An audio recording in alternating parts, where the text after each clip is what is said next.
Diop Tamil நேயர்களுக்கு வணக்கம். தைப்பொங்கல் தினத்தை முன்னிட்டு சிறை கைதிகளுக்கு வழங்கப்பட உள்ள விசேட வாய்ப்பு. கடந்த ஆண்டு இடம்பெற்ற பேருந்து விபத்தில் நூற்றுக்கணக்கானோர் உயிரிழப்பு. பொதுமக்களுக்கு விடுக்கப்பட்டுள்ள முன்னெச்சரிக்கை. தைப்பொங்கல் தினத்தை முன்னிட்டு சிறையில் இருக்கின்ற இந்து மத கைதிகளுக்கு அவர்களுடைய உறவினர்கள் சிறைச்சாலைக்கு சென்று பார்ப்பதற்கான வாய்ப்பு வழங்க உள்ளதாக சிறைச்சாலை திணைக்களம் தெரிவித்துள்ளது.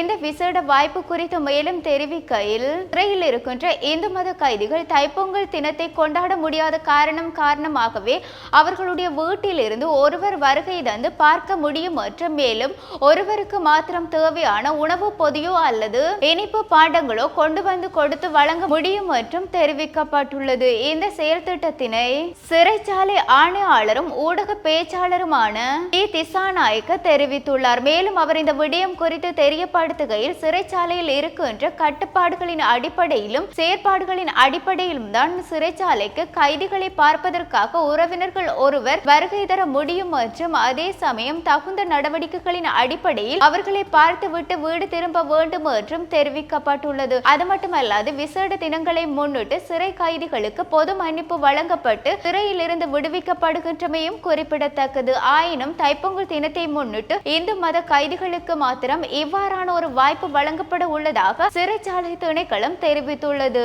கடந்த 2024ஆம் ஆண்டு மாத்திரம் இடம்பெற்ற பேருந்து விபத்தில் சிக்கி நூற்றுக்கணக்கானோர் உயிரிழந்துள்ளதாக தற்போது வெளியிடப்பட்ட அறிக்கையில் தெரியப்படுத்தியுள்ளனர். இந்த விடயம் தொடர்பில் போலீஸ் திணைக்களம் வெளியிட்டுள்ள அறிக்கையின்படி, இவ்வாறு பேருந்து விபத்தில் உயிரிழந்தவர்களில் பாதசாரிகள் மட்டுமல்லாது பயணித்த பயணிகளும் உள்ளடங்குவதாகவும், இந்த விபத்து கடந்த ஆண்டு மாத்திரம் 2005 பேருந்து விபத்துகள் இடம்பெற்றுள்ளதாகவும், இதிலும் குறிப்பாக தனியார் பேருந்து விபத்துகள் உட்பட அரசு பேருந்து விபத்துகளும் அடங்குவதாகவும், இதில் இலங்கை போக்குவரத்து சபைக்கு சொந்தமான பேருந்து விபத்துகளில் 515 பேருந்து விபத்துகள் அடங்குவதாகவும், தனியார் பேருந்து விபத்துகள் 1490 அடங்குவதாகவும், இதில் சிக்கிய குறிப்பிடப்பட்ட சிலர் உயிரிழந்துள்ளதாகவும் மேலும் பலர் காயமடைந்துள்ளதாகவும் தெரிவிக்கப்பட்டுள்ளது.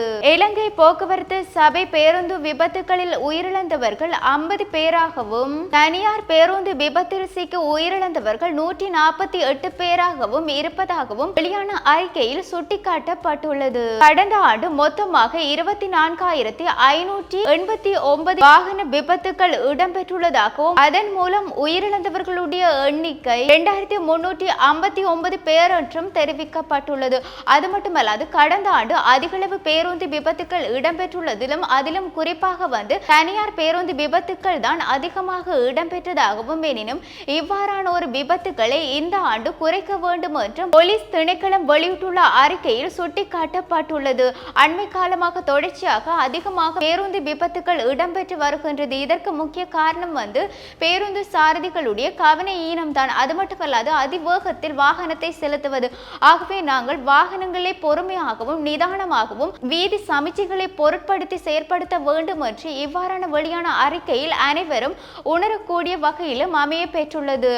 இன்றைய தினம் வெளியான வானிலை அறிக்கையின்படி, வட மாகாணத்திலும் அனுராதபுரம் மாவட்டத்தில் அதிகளவு மழை பெய்வதற்கான சாத்தியம் நிலவுவதாகவும், கிழக்கு மற்றும் ஓவா மாகாணங்களிலும் புலனறுவை, மாத்தளை, நுவரெலியா மற்றும் அம்பாந்தோட்டை மாவட்டங்களிலும் அவ்வப்போது மழை பெய்வதற்கான சூழ்நிலை நிலவும் பட்சத்தில் 50 மில்லிமீட்டர் ஓரளவு மழை பெய்வதற்கான சாத்தியம் நிலவுவதாகவும், ஏனைய பகுதிகளில் மாலையோ அல்லது இரவு வேளைகளிலோ அதிகளவு மழை பெய்யும் வாய்ப்பு இருப்பதாகவும், இதே சமயம் அப்பகுதியில் உள்ள பொதுமக்கள் தங்களை பாதுகாக்கும் செயல் திட்டத்தினை முன்கூட்டியே செயற்படுத்தி வைத்திருக்க வேண்டும் மற்றும், அது மட்டுமல்லாது, அதிகாலை வேளை சில பகுதிகளில் மாத்திரம் பனி மூட்டம் நிலவும் பட்சத்தில் வாகனங்களில் வீதிகளில் செல்பவர்கள் அதிக கவனத்துடன் செயல்பட வேண்டும் என்றும் வளிமண்டலவியல் திணைக்களம் வெளியிட்டுள்ள அறிக்கையின்படி சுட்டிக்காட்டப்பட்டுள்ளது. இவ்வாறு எங்களுடைய செய்திகளை அறிவதற்கு www.tamil24.com எனும் இணையதளத்தினூடாக பிரவேசியுங்கள். வணக்கம்.